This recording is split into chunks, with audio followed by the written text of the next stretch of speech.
America's two great pastimes collide on this podcast. It is baseball and making money. From the dog days of summer through the October Classic, Greg Bases Peterson's going to be free swinging at the betting board as he tries to hit a grand slam for your bankroll. Now here is GP.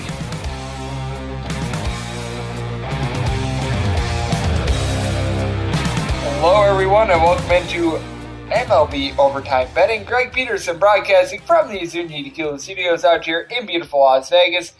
If you notice my voice sounding a little bit different from this introduction, it is because I left my regular microphone at the apartment of my girlfriend. So that explains that. I had a couple too many drinks, so that will do with that. So you'll have to bear with this for the first couple minutes, but you'll notice a more normal sounding Greg Peterson in the second segment as Scott Hastings of Oddshark going to be joining me in the second segment. We're going to be looking forward to Saturday's games and everything like that, and then we're going to hit every side and total on today's betting board in a little something I like to call touch 'em all. But first, even though I didn't get any questions, we got to take a look back at yesterday. I've got to answer something in regards to baseball betting. What happened yesterday? Let's go around the bases and find out. The Chicago White Sox were able to knock out the New York Yankees by a count of 9-6. That was a final that happened in 7 innings, and I've heard so many people asking me about totals and everything like that. Because the game didn't go a full 9 innings and or 8 innings with the home team being able to win, if you bet the run line in this one, or if you bet the over-under, you did not cash on this one. The only thing that cashed was money line because it was an official result. But at the same time, there wasn't an official 8.5 innings, I guess you could say. So for that reason, the White Sox were able to get the win. And in this one, the White Sox were able to generate a lot of power as Yonder Alonso was able to hit his second home run of the year. You also had McCann going deep, and Eloy Jimenez went deep for his second home run of the year. Meanwhile, Brett Gardner went deep for his third home run of the year. And the New York Yankees, just in general, are not getting much out of Ethan Happ. He now has an 8.76 ERA. Just not good to say the least. Holder has not been doing a very good job for this team. And then you've got Caleb Green that's just gas-canning things. Not a good showing for the Yankees, who are still below 500. The Milwaukee Brewers continue to cash as an underdog. They are now 9-5. They knock off the LA Dodgers, as in this one for the Milwaukee Brewers, they were able to do it with not a whole lot of power, as Hernan Perez was able to go deep for the Milwaukee Brewers. That was his second home run of the year. That was nice to be able to see. And for the Milwaukee Brewers, they're also getting Yasmani Grandal, who had 3 hits in his homecoming against the Dodgers. For the Dodgers, they had Jock Peterson get his 5th home run of the year. Corey Seager went deep for his second, and Cody Bellinger continues to be hot. He had He had a home run and 2 RBI. He now has 21 RBI and 8 home runs so far this year. But Julio Arias gave up 5 runs in 5 innings. That was just not a good showing for them. Kelly gave up a run as well, and Kenley Jansen wound up coming in the 9th, and he wound up giving up a run himself. So obviously not too many redeeming qualities there. And we noticed a lot of games that went way over and a lot of games that went way under. One of those games that went way under, the Padres versus the Diamondbacks, as in this one, the Padres got a 2-1 win. Chris Paddock, once again, magnificent, 5.1 innings, gives up 1 run. The Padres bullpen from there were just nails. Luke Weaver looked a little bit better. He went 6.1 innings. He gave up 2 runs, 8 Ks in this one, and the bullpen of the Diamondbacks didn't give up anything, but the Arizona Diamondbacks only 3 hits in this one. That was their big undoing, as a big undoing for the Cleveland Indians is the fact that their offense just has not gotten going, as the Kansas City Royals were able to get a very convincing win in this one by a count of 8-1. Brad Keller, another pitcher that you have to look to back, because even though he's being supported by a bad lineup in general and a bad outfield and all those things, bad bullpen, he's been magnificent. Pitched 118 pitches, which I think might be a high for the season for any pitcher. 6.2 innings, he had 10 strikeouts. He did give up 5 walks, but Kansas City gets a win in this one by a count of 8-1, and it was all thanks to Alex Gordon. He was sensational in this game. He had 4 hits and 5 at-bats, 3 RBI. He's now hitting .390 for this team. Nobody else other than Whit Merrifield in the starting lineup is hitting above 300, and if you take Mondesi out of the fold, nobody else was hitting above 231. So that is quite astonishing, as the Cleveland Indians just not getting their bats going. A team that has gotten their bats going so far this year, how about the New York Mets? They were able to win this game by a count of 6-2 over the Atlanta Braves. For the New York Mets, it's really been a combination of guys. In this one, it was Brandon Nimmo, who had been struggling to begin the year, being able to give this team 3 hits. He had his second home run of the year. That was huge for this team. Robinson Cano is still hitting below 200, but Wilson Ramos, Michael Conforto, and Jeff McNeil are all hitting above 340. You've got Smith at the first base spot, who's hitting over 400, so they were able to do a nice job there. And then Kyle Wright, you just knew that things weren't going to go well for him. He gave up 6 earned runs in 3.2 innings. He didn't have his best outing, but what you have to like to see for the Atlanta Braves is that their bullpen did not give up any runs from there. The Boston Red Sox might be getting on track. They were able to get their second straight win as Andrew Benintendi hit his first home run of the year in a 6-4 win over the Baltimore Orioles. Eduardo Rodriguez wound up giving up 2 earned runs in 6.2 innings. That was a little bit of an encouraging sign for the team, though Tyler Thornburg giving up 2 runs out there in the bullpen, not necessarily what you want to see. And for the Baltimore Orioles, this is still a brutal team to bet on, but with that said, you do have a guy in Trey Boom Boom Mancini who's been doing well, hitting 333 for this team, and they were able to get a couple home runs in this game, as going for his second home run in each of the last second days was Dwight Smith. That is his second of the year. And then you've got to like the fact that they're able to get some power out of the DH spot as well in Renato Nunez. He went for a home run for his second of the year. The Philadelphia Phillies just continue to cash overs. They wind up knocking off the Miami Marlins by a count of 9-1. In this one, they got a very good pitching performance by Jake Arrieta. He goes 7 strong innings, gives up just 1 run. And then when you take a look at the other side for the Miami Marlins, things are just not going well for the bats in general. They got shut out by the Cincinnati Reds the day before, and then in this game they wind up getting 5 hits. They only generate 1 run, so things are a little bit rough there. And you got like what Andrew McCutchen is doing for the Philadelphia Phillies as well. He went deep. He had 3 hits and 3 RBI in this game, so that was obviously huge for them. And when you take a look in general in baseball, overs are really cashing at an insane rate, especially in Houston Astros games now, as they were able to knock off the Seattle Mariners by a count of 10-6. In this game, it was Jose Altuve going deep for his 6th home run of the year. George Springer went deep for his 4th home run of the year. And Gurriel had his first home run of the campaign. Meanwhile, for the Seattle Mariners, they got a decent performance out of Wade LeBlanc. He went 4.2 innings, gave up only 4 runs, but the bullpen gave up 8 runs from there. And bullpens have just been gas cans all year long, no matter where you look in the major leagues. If you do have one encouraging sign for the Seattle Mariners, it is the fact that their backup catcher, Tom Murphy, was able to hit his first home run of the year. But man, bullpens in general have been rough in the major leagues. And the Texas Rangers have had one of the better bullpens in the majors so far this year. But they wound up giving up 8 runs to the Oakland A's in an 8-6 loss there. Drew Smyly wound up going 5 innings, gave up 4 runs. But 4 different relievers gave up at least 1 run for the Texas Rangers. Springs has been reliable for this team so far this year, but he wound up giving up a run in the latter innings. And then the gentleman that took the loss for this team was Chris Martin. So there's just so many things going wrong. Jesse Chavez gave up a run. And for the Oakland A's, Mike Straight Fires has not been fired so far this year. He has an ERA of 7.06. He wound up giving up 6 runs in 5 innings, but picking him up off the mat was Chris Davis for his 10th home run of the year. Moreno was able to go deep for his 3rd home run. And you got so many guys that are generating power. Matt Chapman had 2 RBI in this game. And if you take a look for the A's, they had 6 different guys be able to get at least 1 RBI in this game. So I thought that was very interesting.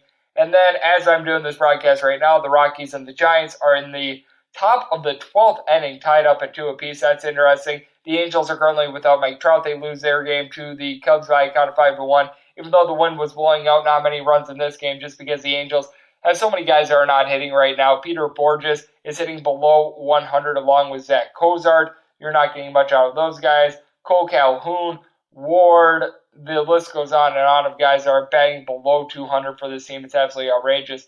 And for the Chicago Cubs, they took full advantage of the win themselves as they were able to get a couple home runs of their own. They were able to jump on Tyler Skaggs for 3 runs in the first inning. Anthony Rizzo was able to go deep for his 3rd home run of the year. Wilson Contreras had his 4th and 5th home runs of the year. And then you also had David Bodie being able to go deep for his first stinger of the year. So I thought that was a result that was really worth noting. And the Tampa Bay Rays, even though they've been playing a lot of unders so far this year and they've got a great bullpen, they wind up knocking off the Toronto Blue Jays 11-7. The Blue Jays were able to get all the runs in the 7th and 8th innings. So you got to like what you're seeing out of the Toronto Blue Jays, who were batting below 200 going into this game. But it was a home run fest for the Tampa Bay Rays, as Austin Meadows was able to go deep twice for his 5th and 6th home runs of the year. Willie Adames had his first home run of the year as well. So a lot of redeeming qualities there. And then, heck, even some of the infielders got in on the act for the Tampa Bay Rays, as going deep for home runs number 3 and 4 for the year was Brandon Lowe. He had himself a very nice day as the Tampa Bay Rays.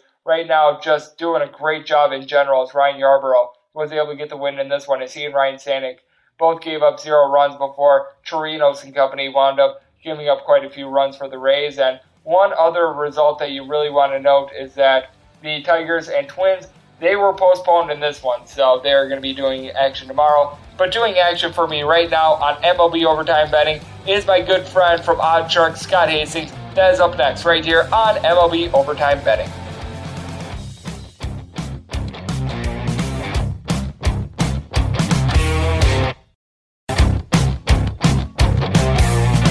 Greg is going to the bullpen as he makes a call to the Azuña hotline. And we are back here in the Azuña Tequila Studios for MLB Overtime Betting. Like I said a couple days ago, it is Oddshark Week, and joining me right now, Scott Hastings. You can follow him on Twitter at ScottyH_OS is joining me. Does tremendous work with Oddshark, doing a little bit of everything. Some MMA, boxing, baseball, college football, college basketball. He's been on College Hoops Overtime Betting before as well, so you may recall the friendly voice. And Scott, how are you doing today? Hey, I'm great, and thanks for having me back again, Greg. This is awesome. Great to have you back on. Thank you so much for joining me. And something that has been awesome so far this year, how about the Seattle Mariners? They are currently involved with a set with the Houston Astros after they were able to win a bunch of games in Kansas City. And this is a team I feel like has been the best in the majors so far this year. What do you think about this squad? Because we're noticing all their totals are going over. It's absolutely insane. And this is a team that time and time again has just been getting it done at the window. Yeah, they've absolutely been tearing the cover off the ball in the early goings. You know, I think one of the interesting factors, I'm looking at Seattle and I'm looking at Cleveland, who has not been tearing the cover off the ball. And that trade with Carlos Santana and Edwin Encarnacion, I don't know if that's the pivotal factor, but you're seeing Cleveland struggle with the bats, and Seattle, again, leading the league in runs. Like, it's absolutely ridiculous to see how they're, like you say, they're soaring over.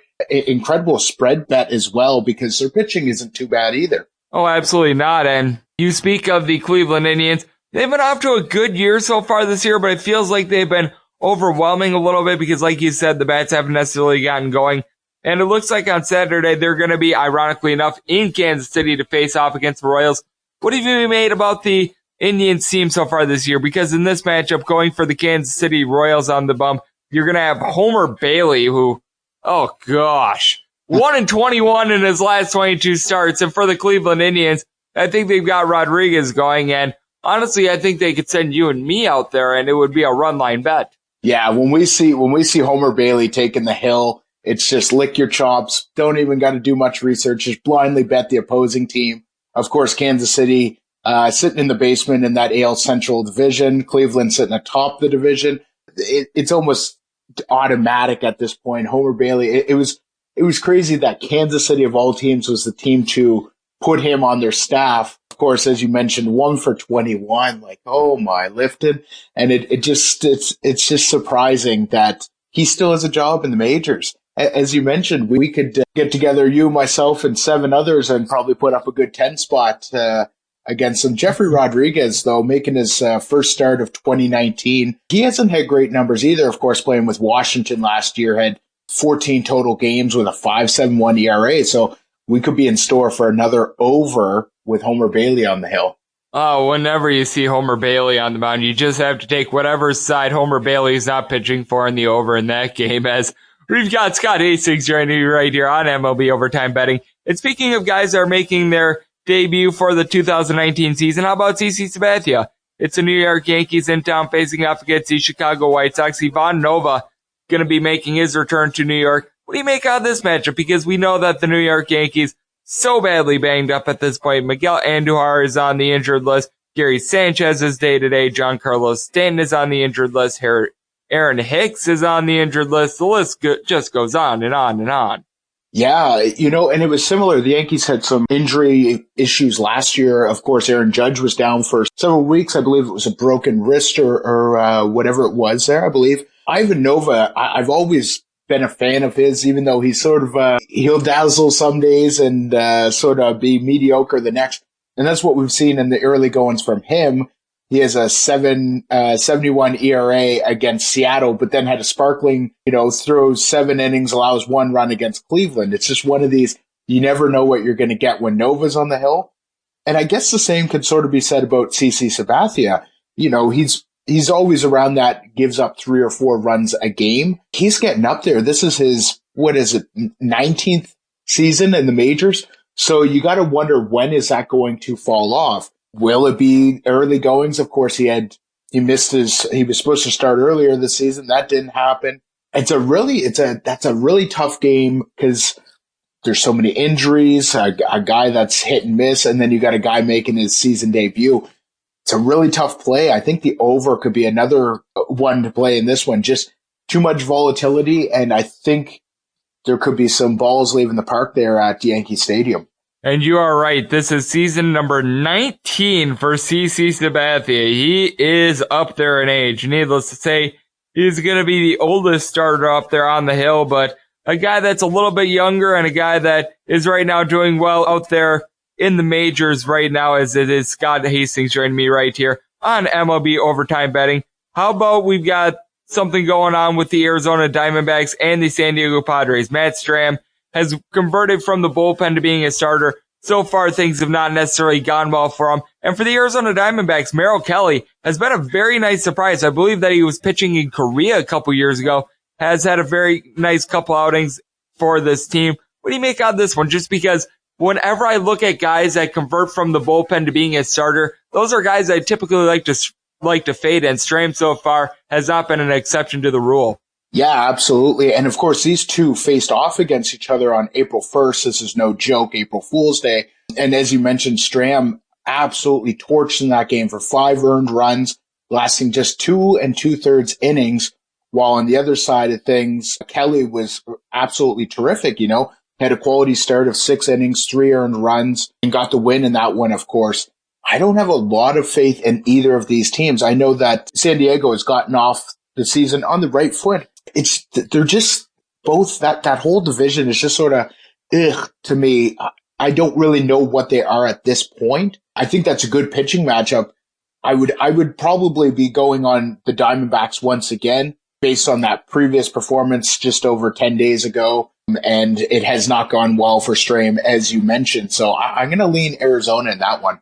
It should be very interesting. And you talk about things that are so far betting unders in baseball so far this year. It's not necessarily because of the starting pitchers either. We've seen some good starting pitching so far this year, but these bullpens have been total gas cans. Would you agree with me that if you're going to take an under in baseball right now, you've got to look first 5, and then aside from a couple special teams, you got to take a look at the over, just because so many of these bullpens just have not been getting the job done. Oh, I couldn't agree more. You need a Max Scherzer to pitch you 7-8 innings, Jake DeGrom, guys like this, but so far, the leashes are short on starting pitchers, as it is with every year, that they're typically not going to push that 100-pitch threshold. Later in this month and early May, we'll see that leash come off and pitchers will go deeper into games. But we're looking at, over half the teams this season have a bullpen ERA over 4.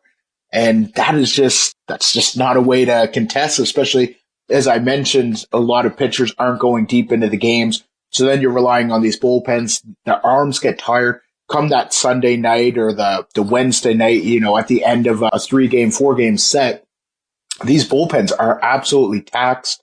Some of those pitchers have been out there 2-3 times in a series, so the batters are familiar with them. And I think that's why you're seeing that elevated ERA.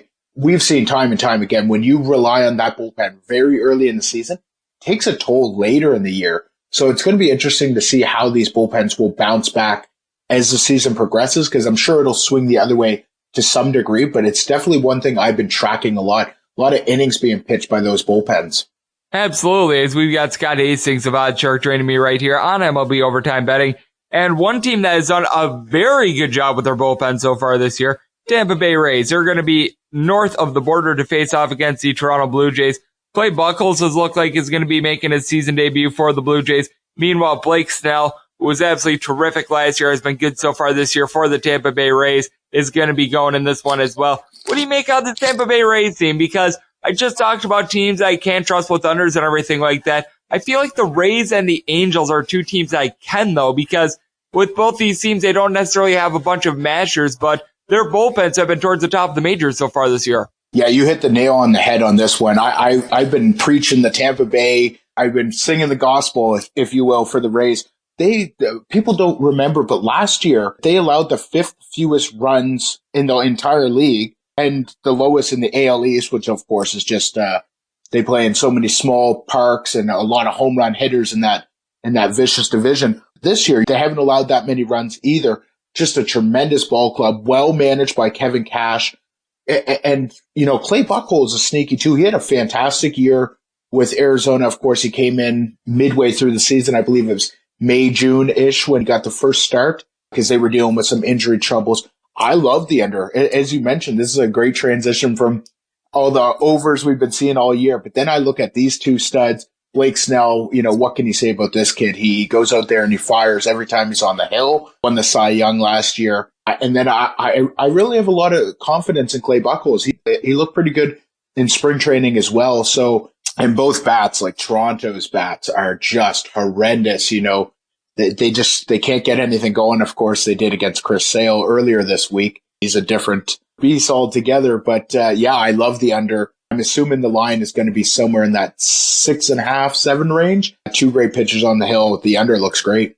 Absolutely. And Scott, have you been noticing anything else around Major League Baseball that has either been a good fade or a good follow? Because I've been talking about a few of them. Taking the overs with the Mariners games has obviously been very profitable. We all know about some of these teams like the Tampa Bay Rays and the Milwaukee Brewers that have been doing a good job at the window. Anything else been doing really good for you? Yeah, I've been looking at the Mets the Mets because they have such a strong pitching staff. Is a lot of times their totals are often lower than they probably should be. And they've been giving up a pile of runs. Of course, DeGrom got rocked earlier this week as well.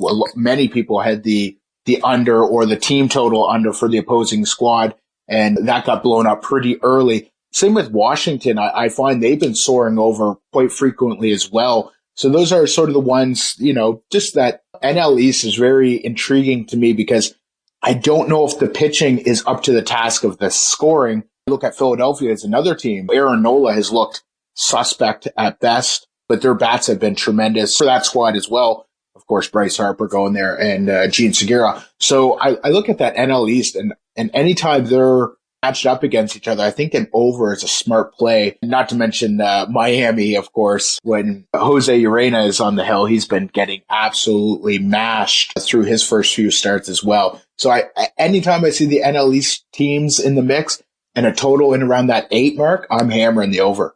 Oh, I am right there with you. And Scott, would like to close it up with this. Where can the good people find you on social media and elsewhere? Because I've been having on quite a few of your good buddies from Oddshark thus far this week. Joe Osborne was willing to join me. We had Jill Gallant. Now it's yourself. Where can the good people find you and all the work that you do over there? Yeah, so you can find my articles, as you mentioned off the top. I cover the UFC and boxing, baseball, and all the college sports. And you can find me at oddshark.com. And then you can also find me on Twitter at ScottyH_OS. Perfect. A big thanks to Scott Hastings for joining me right here on, I guess you could call it Oddshark Week on MLB Overtime Betting. And now it is that time that I give you a side and total on every game on the Vegas betting board as we touch them all.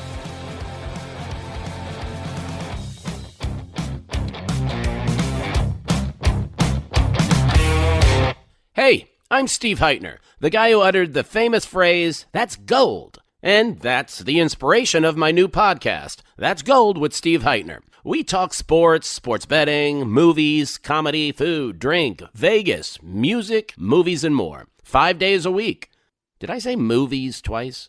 Look, guys love it, whether they're hip or worried about breaking a hip. Find us on Apple and Google Podcasts, as well as Spotify and Stitcher. That's Gold with me, Steve Heitner. Welcome back to MLB Overtime. Greg is throwing a gem, so yeah, he better not blow it. And a special thanks to Scott Hastings of Oddshark for joining me as we're back here in the Zuni Tequila Studios, aka the apartment of my girlfriend, for MLB Overtime betting. And now it is that time that I give you a side and total on every game on the betting board, and we do so in a little something I like to call Touch 'em All. If a game is listed on the betting board, Greg has a side and a total on it, so it is time to touch 'em all. Note that some of these plays are locked in, some of these are not. Any plays that are not locked in are going to be updated in the morning on my Twitter page at @GUnit_81, and any changes that I decide to make also going to be noted there as well. We are going to go in Las Vegas rotation order, and we start with game 901, 902 on the betting rotation. The Pittsburgh Pirates are in Washington to face off against the Nationals. Nationals are between a -115 and -120 favorite. Want to take a shot on the Pirates are getting between +105 and +110, as it is Chris Archer on the bump for the Pittsburgh Pirates.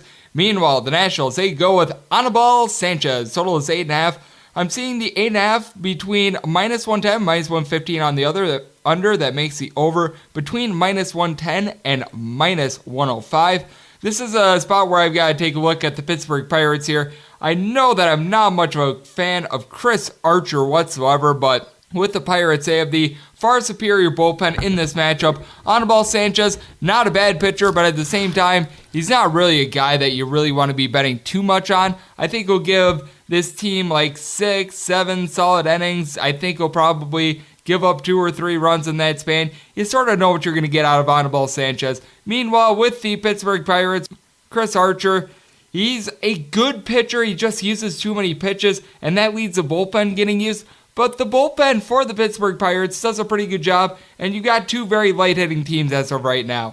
With the Pittsburgh Pirates, you've got a bunch of guys like Josh Bell that are doing an okay job. At the top of the lineup, you've got a little bit of a mismatch of players. I know that they've been dealing with some injuries. And for the Washington Nationals, they've been doing a very good job of being able to hit so far, especially Anthony Rendon.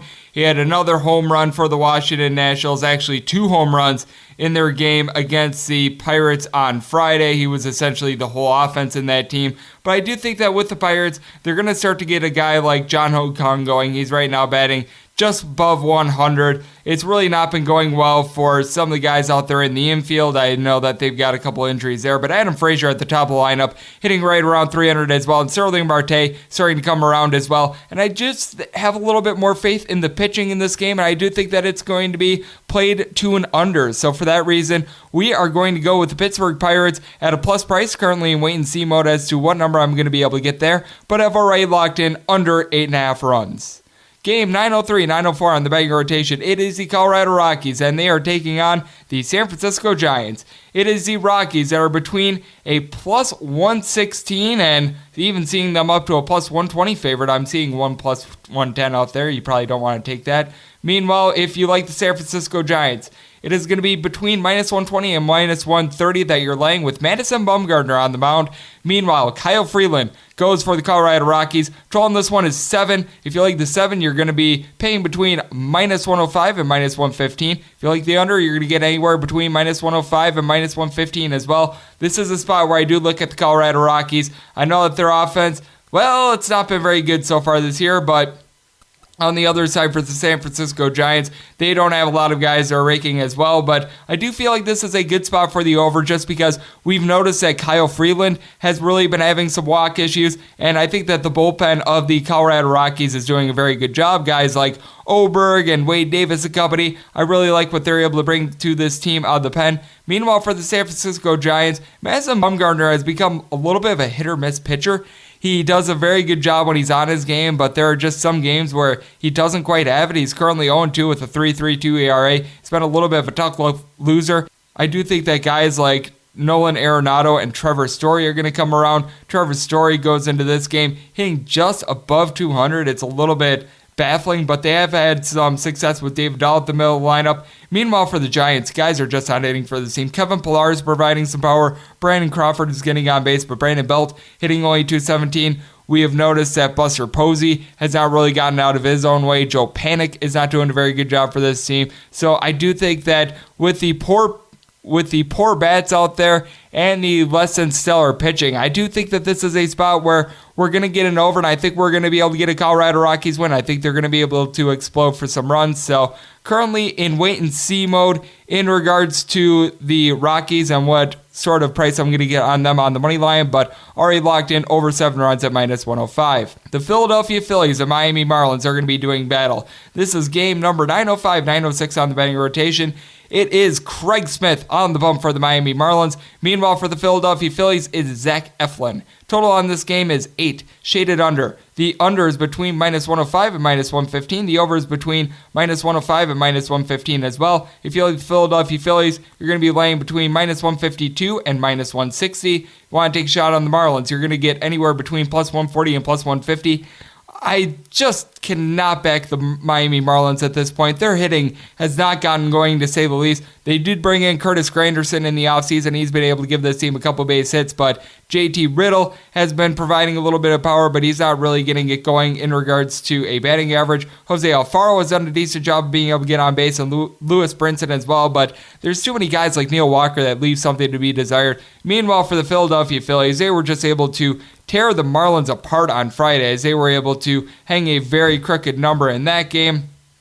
Gotta really like the way that the Phillies are running into form. They made a bunch of big signings out there in the offseason. We all know about JT Realmuto and Andrew McCutchen. Both those guys haven't really gotten going, but Odubel Herrera has been making some solid contact. You gotta like the way that Bryce Harper has gone out there. Gene Segura hitting above 300 so far this year as well. Rhys Hoskins has a bunch of home runs of his own. And Maikel Franco at the bottom of the lineup has been providing a lot of home runs as well. And it was encouraging to see Andrew McCutchen being able to get a home run yesterday as well. And Sean Kingery, a guy that they signed to a pretty big contract a couple years ago. He's still on the books as well. The Philadelphia Phillies bullpen isn't necessarily great, and the Miami Marlins actually have some solid bullpen arms themselves, so for that reason I have already locked in the under, but I'm actually going to look at the Phillies run line in this spot. Currently I'm seeing them right around a +110 spot on the run line. I'm going to wait and see if I can get a little bit of a better price there. So, going to be on Phillies run line when I get a better price, and I'm taking this total under. We move on to 907, 908 on the betting rotation. It is the St. Louis Cardinals in Cincinnati to face off against the Reds. Yes, we are on to Cincinnati, as it is Tanner Roark going on the bump for the Cincinnati Reds. Meanwhile, the Cardinals are sending out their Adam Wainwright. Total in this game is 9.5. With the 9.5 shaded over between -110 and -115. Under is between -105 and -110. If you like the Cardinals, you're going to be laying anywhere between -125 and -130. And if you want to take a shot on the Reds, you're going to get anywhere between +112 and +120. Adam Wainwright, clearly not the pitcher that he once was, but I still do think that he's going to be able to get the job done, and I do think the Cardinals are going to be able to get a win in this spot. With that said, this is a little bit of a weird line because I do think that both these pitchers are not very good, to say the least. Tanner Roark got off to such a bad start with the Nationals last year. I know that he closed a little bit better than he started, but things have not really been going well for him. The St. Louis Cardinals actually have a decent bullpen along with the Cincinnati Reds, but I don't have a lot of faith in these starters. I do think that both these guys are going to be able to give up multiple runs, but I do think that the bullpens will come in and be able to save the day. So for that reason, I'm going to be on this under, but I do think that the Cardinals could win this game by multiple runs. I'm right now actually taking a look at a run line price. I am not sure whether or not I'm going to take the money line or the run line on the St. Louis Cardinals. This is one that it all depends on the value, because I am noticing the Cardinals are ticking up just a little bit in regards to this price. And if you like the run line on the Cardinals, it is anywhere between +120 and +125. If I'm able to get more of a 130 on the run line, I'll probably take it with the Cardinals. With the Cardinals, you've got Paul Goldschmidt, who's currently hitting below 200, but he's been able to hit 6 home runs going into Friday night's action. Paul DeJong has been doing a nice job of getting on base. He's hitting over 300 along with Colton Wong. Got to like those bats for them. Meanwhile, for the Cincinnati Reds, their bats really got awakened a little bit in their last series, but you still have a bunch of guys that are late hitting. Dan Diedrich hitting below 200 going into Friday. Eugenio Suarez has been doing a good job of getting on base. And you know that Joey Votto is going to be coming around with the bat as well. But there are a lot of questions with the Cincinnati Reds and whether or not they're going to be able to get on track. So I do think that this is a spot in which the Cardinals should be able to win. Right now, waiting to see if I go run line or money line on this one, but I've already locked in under 9.5 runs at minus 105. We move on to 909, 910 on the betting rotation. It is the New York Mets, and they are facing off against the Atlanta Braves. Sean Newcomb goes on the bump for the Atlanta Braves. Jason Vargas for the New York Mets. Total on this game is 9.5, and it's shaded a little bit under. If you like the over, it's between minus 105 and minus 110. The under is between minus 110 and minus 115. The Atlanta Braves are a slight favorite in this one. If you like the Braves, you're going to be laying anywhere between minus 125 and minus 130. Meanwhile, with the Mets, you're getting a plus price of between plus 110 and plus 120.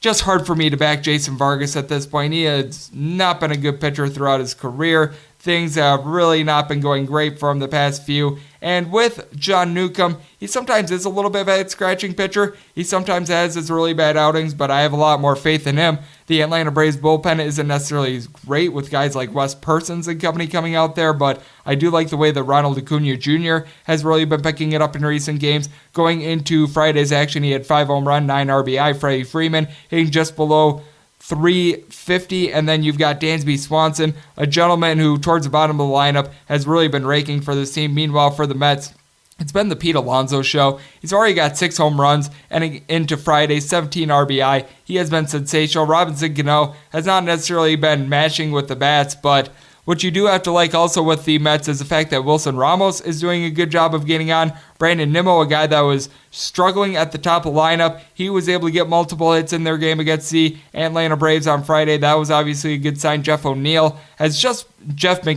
has been just doing a great job of being able to bat. He and Michael Conforto both now hitting above 340 for the year. Keon Broxton's able to lend himself a little bit of something as well. So I do like the fact that the Mets have some bats going, but I do think that this total is a little bit too high, and I just cannot trust Jason Vargas in this spot, especially that bullpen as well.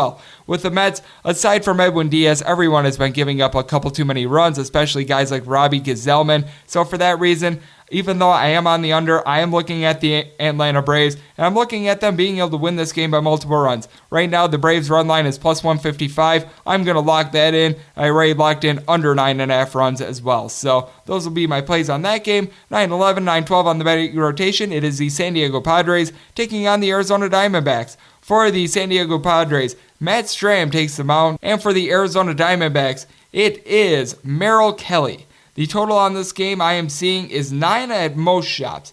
That 9 is shaded heavily to the under between minus 120, minus 125. That makes the over between even juice and plus 105. There are a couple 8.5s out there as well. The over on the 8.5s is minus 120. The under is even. And if you like the San Diego Padres, you are going to be getting a price of between even money and plus 102. Meanwhile, for the Arizona Diamondbacks, you're going to be laying somewhere in the neighborhood of minus 110 and minus 115. And I actually like what I've seen out of Merrill Kelly.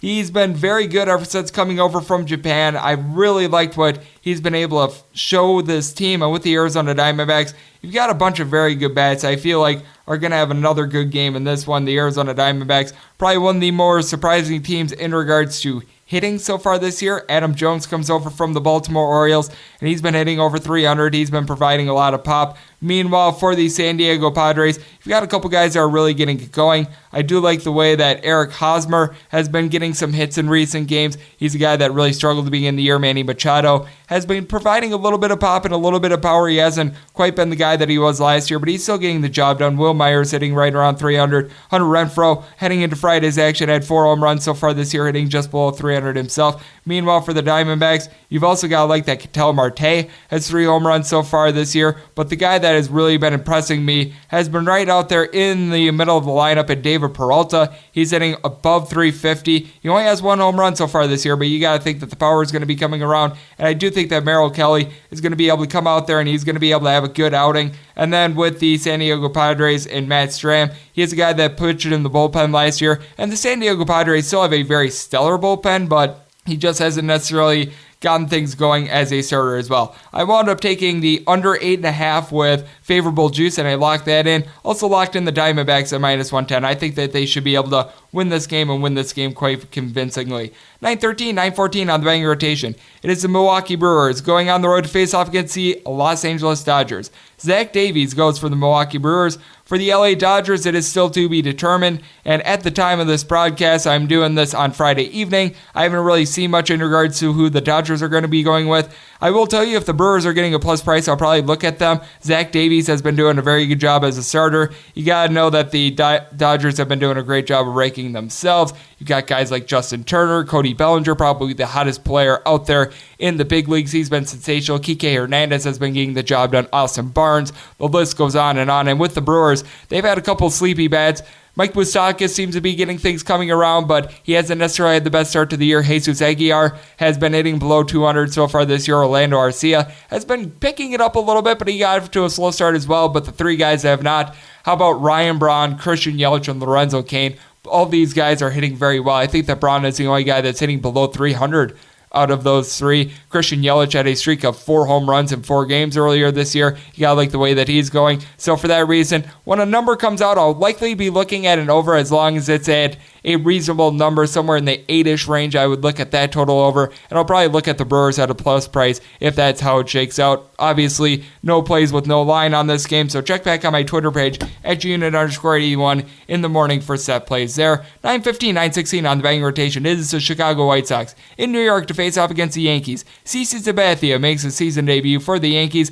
Ivan Nova goes for the Chicago White Sox. Total in this game is 9.5, and it's shaded over between -115 and -120. The under is between -105 and even money. If you like the Chicago White Sox, you're going to be getting a nice plus price of +165. We've been seeing a +168 out there. If you like the Yankees, you're going to be laying between -180 and -185. With CC Sabathia making his first start of the year, I have a feeling that they're going to ease him into things. And Ivan Nova has great familiarity with these Yankees bats because obviously he pitched for them for quite a few years. So I do think that this is a good spot to be able to take a plus price with the Chicago White Sox. We saw their offense really being able to ignite for this team, and you've noticed a bunch of bats that have been able to step up for the Chicago White Sox. Gotta like the way that Yoan Moncada has been able to provide a lot of power for this team. He does a good combination of just being able to get on base in general and being able to provide that power. Meanwhile, Jose Abreu hasn't necessarily been hitting for average, but he's been doing a good job of being able to get on base. You've got Beckham out there in the middle of the lineup. He's been hitting above 400 for most of this year. He has been absolutely sensational for this team. Or for the New York Yankees, you've got a very banged up bunch. Gary Sanchez is currently on the disabled list. You're currently without Aaron Hicks, Giancarlo Stanton, Troy Tulowitzki. The list goes on and on and on. And I think that the Chicago White Sox are a little bit motivated with their bats. I know that a couple guys got off to some very bad starts, especially Daniel Polka. He just was not able to get much generated to begin the year, but if he and Adam Engel can get things rounded into form, you're actually looking at a White Sox team that is capable of being able to put up some very good runs. You've got Rondon back in the lineup for this team as well. That is big for the Chicago White Sox.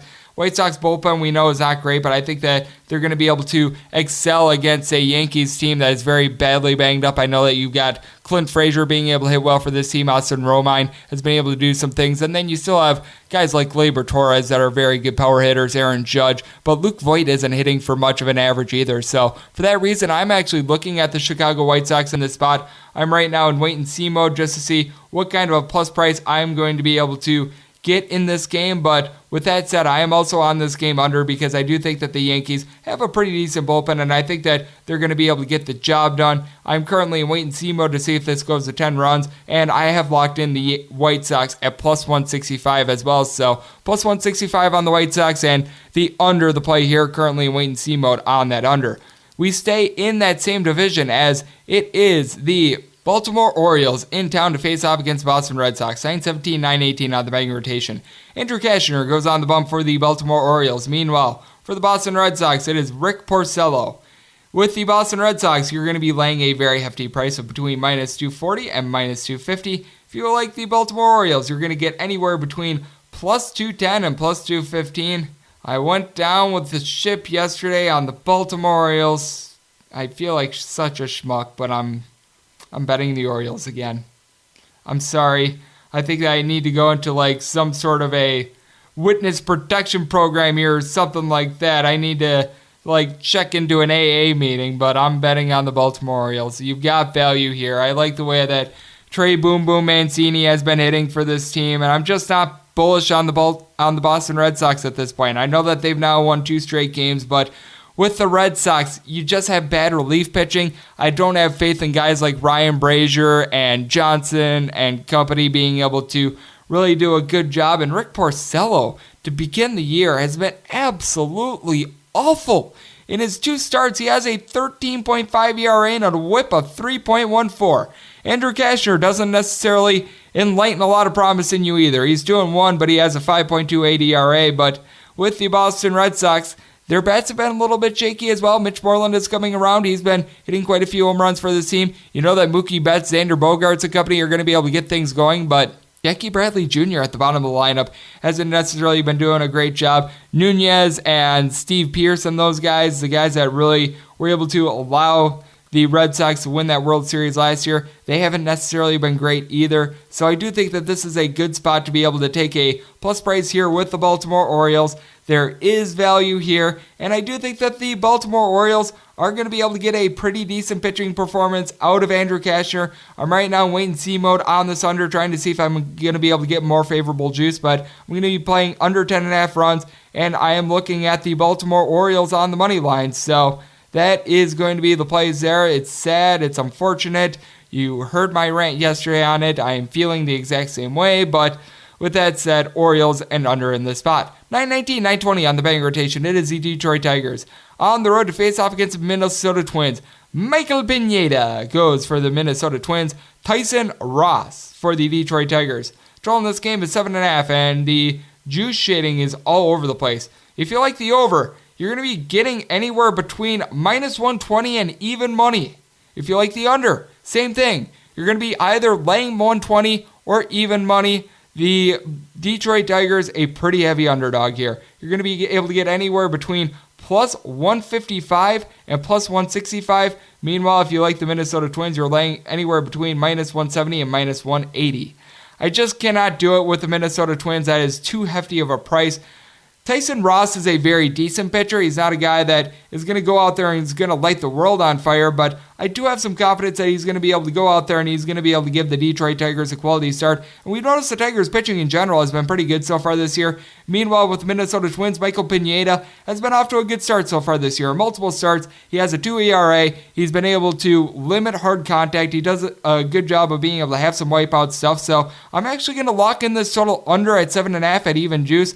And I'm going to look to take a shot here on the Detroit Tigers. I do think that Miguel Cabrera is starting to come around with the bat. We really noticed that late in the team's last series in which he was able to get some hits against the Cleveland Indians. Nico Goodrum has been doing a good job of being able to generate doubles for this team. The Detroit Tigers in general don't have a lot of mashers. You were able to get Stewart going for 2 home runs so far this year and 10 RBI, but he's really the only guy. But Nick Castellanos is still a pretty decent bat for this team. You've got a game that was rained out yesterday between these two teams, so you got to think that these guys are all going to be very well rested. And then for the Detroit Tigers, you've also got Jose Candelario at the top of the lineup who's been struggling. He's been hitting below 200, but something that you do like to see for this team is the fact that Josh Harrison, in a couple of their games against the Cleveland Indians, was able to get on base a couple times. He's been really struggling at the top of the lineup, but you got to feel like things are turning for him a little bit. You've got 2 very light-hitting teams, in my opinion. For the Minnesota Twins, Max Kepler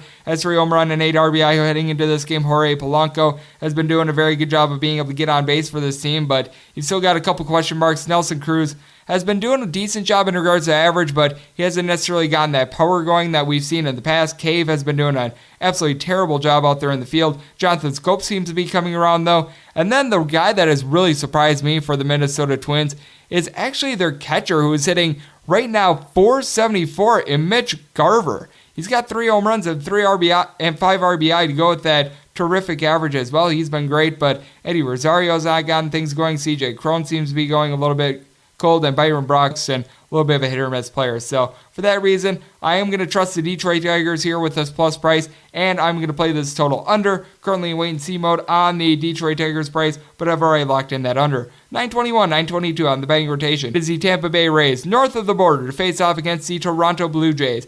Clay Buchholz makes his season debut for the Blue Jays. Meanwhile, Blake Snell goes for the Tampa Bay Rays. The Rays are anywhere between a minus 165 and minus 170 favorite.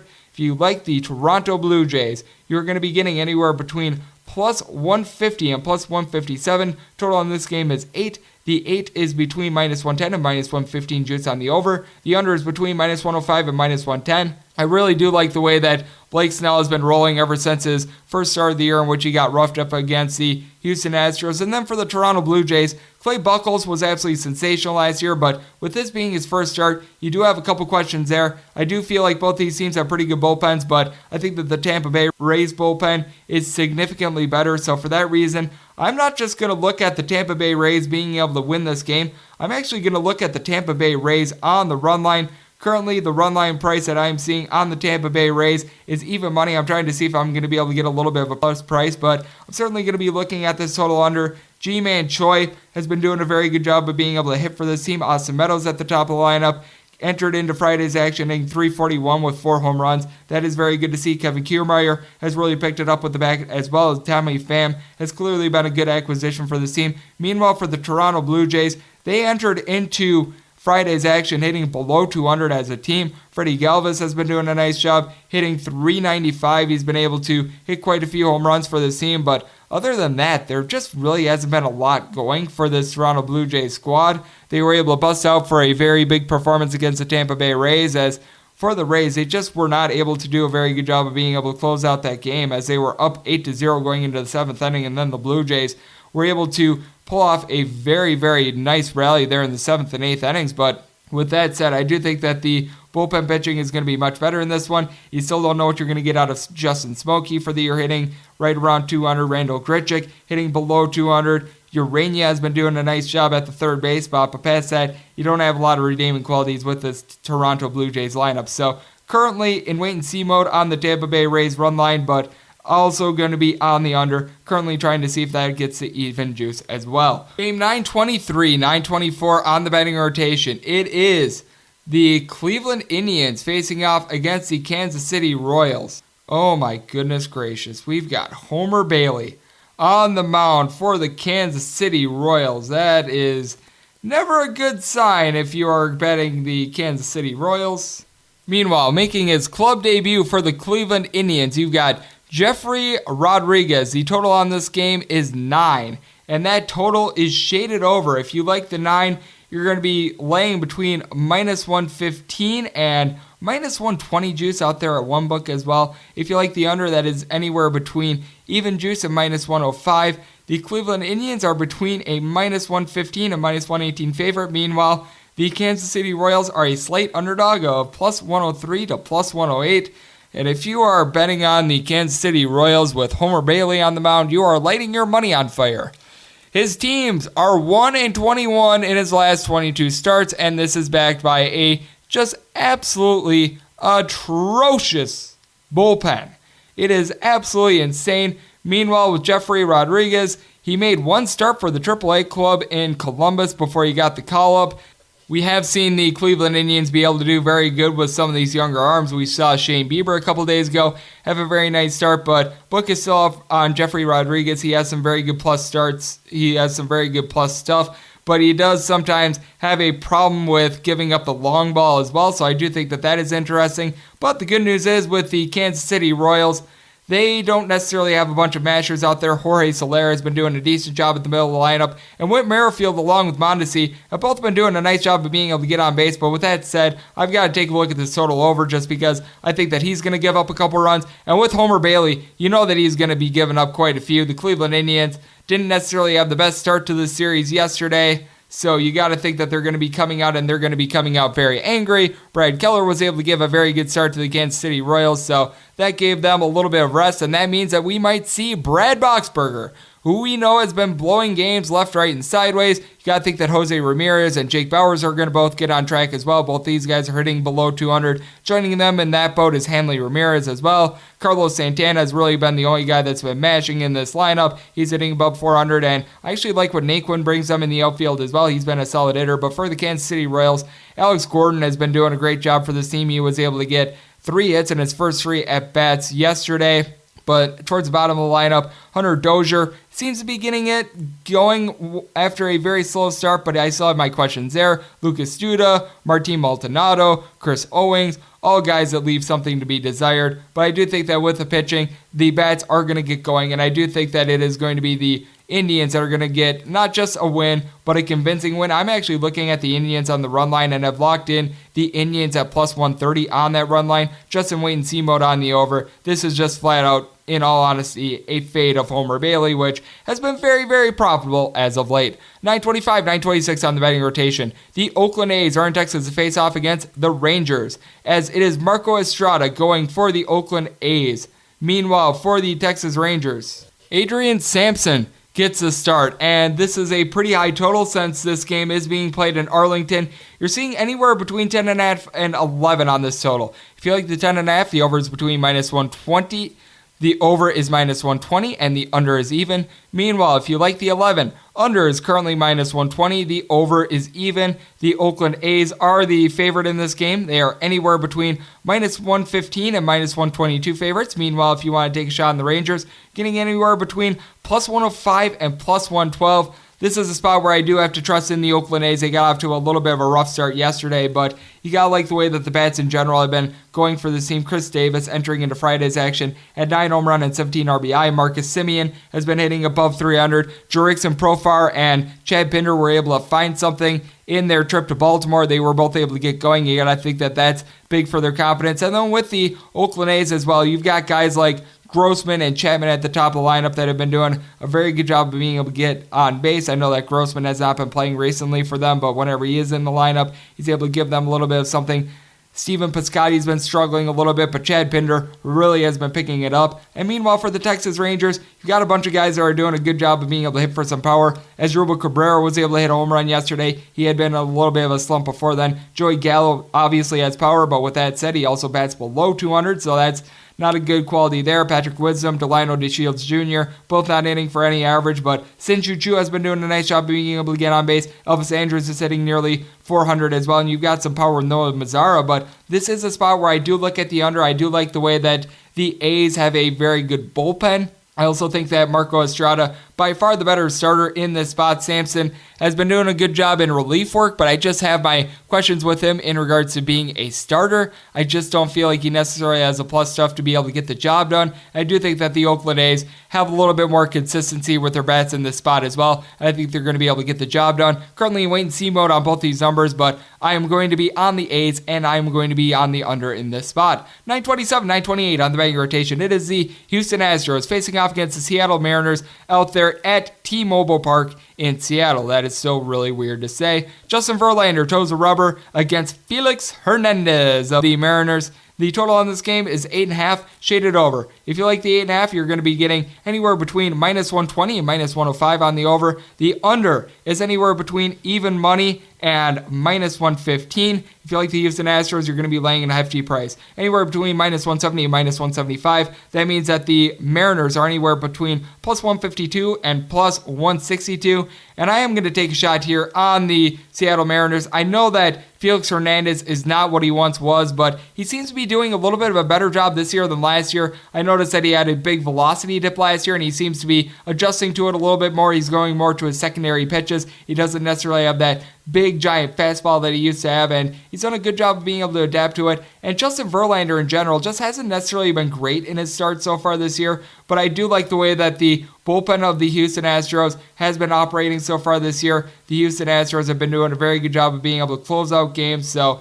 I do think that that's a little bit of a redeeming quality for this team. And the Seattle Mariners seem to be getting things going with their bullpen as well. They are obviously going to be without the services of a couple pitchers. They've been dealing with some guys on the injury list. Hunter Strickland not going to be seen for a very long time. But I do like the way that for the Houston Astros, they have been getting some power towards the top of the lineup with George Springer, Jose Altuve, and Michael Brantley really being able to get things going. Right now, Tyler White is really the only sleepy bat in this lineup, along with Matt Stassi whenever he's in the lineup. Jake Marisnick doing a very good job of hitting whenever he's called upon. And for the Seattle Mariners, they are going to be without Jay Bruce for a couple days. It does appear he's been dealing with an injury, but Domingo Santana entered into Friday's action with 19 RBI. D. Gordon doing a sensational job of being able to get on base. Daniel Vogelbach, one of the best stories of this young season. He had so many home runs in that series against the Kansas City Royals. Ryan Healy has some good power. Tim Beckham, not good out there in the field, but very good with the bat. And Edwin Encarnacion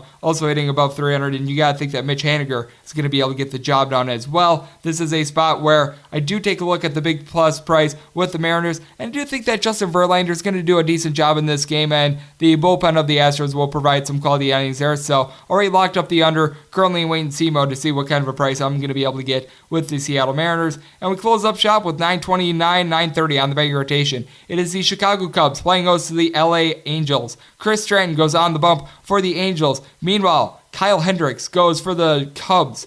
The Cubs are anywhere between minus 172 and minus 178 favorites. The Angels anywhere between plus 155 and plus 164. No total on this game because it is at Wrigley Field. I might look at an under if the number is just right, even though we've got two gas can pitchers.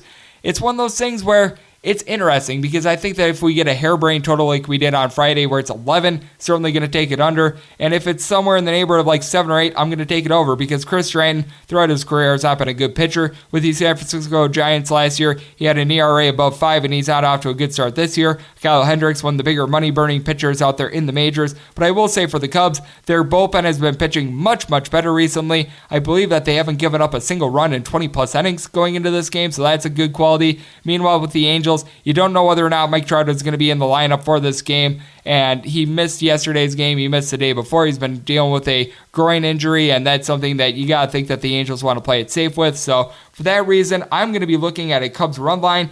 When I checked before this broadcast, there was none up there on the board, likely due to a combination of the wind and things of that nature, but I'm certainly going to look at the Cubs run line because you've got such better bats with the Cubs, even if Mike Trout is in the lineup. You've got Anthony Rizzo being able to hit for this team. I like the way that Ben Zobrist is able to get on at the top of the lineup. Javi Baez sometimes is a little bit too much of a free swinger, but he's been doing a better job of walking in recent years. You've also got to like the fact that Wilson Contreras has been doing a great job at the catcher spot so far this year. You've got just so many weapons for the Cubs. And meanwhile, for the Angels, Justin Bour isn't necessarily getting the job done. Albert Pujols, he had a home run yesterday. That was nice, but who else is getting the job done? Daniel Fletcher gets on base, but you've got Zach Cozart, who's hitting below 100, along with Peter Borges. There are just so many guys that are not getting it going, and Dalton Simmons is hitting below the Mendoza line as well. I do like the Angels bullpen, so that's why I'm probably going to look at an under when we see this number come out, but I'm all about the Cubs, and I'm all about the run line here in this spot, especially with Stratton going for the Angels. So that is a play that I'm going to lock in once I'm going to be able to get a number up on the run line, and that'll be coming in the morning on my Twitter page at unit_81, and that's where you're able to tweet.